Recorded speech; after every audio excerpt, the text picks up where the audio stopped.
เดี๋ยวไปเบิ่งเฮือนครัวของเราทุกคนนี่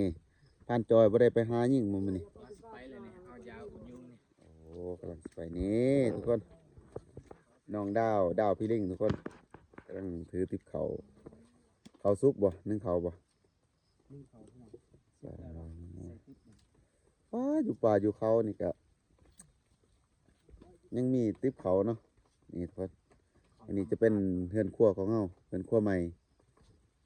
ส่วนเฮือนครัวเก่าก็อยู่พูดติดกับทางเราก็เลยอัปเดตใหม่ทุกคนเอาได้เฮ็ดเมื่อวานนี่แต่ว่าตอนเฮ็ดเมื่อวานนี่มันคำโพดเราก็บริทายเดี๋ยวไปเบิ่งนี่แต่ละคนเฮ็ดอีหยังนี่จอกกินเพ่โอ้ตาซ้อนเนาะนี่ทุกคนกินเพ่กินเพ่ตอนเช้ากำลังนึ่งเขาเนาะกะว่าสิได้ยังกินตอนเช้านี่จังหวะลาบกระหอบโอ้ลาบกระหอบเป็นตาแสบแต่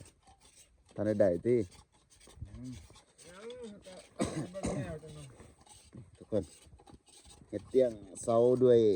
ไม่สอดพอได้นั่งหลินแล้วก็นั่งกินข้าวทุกคน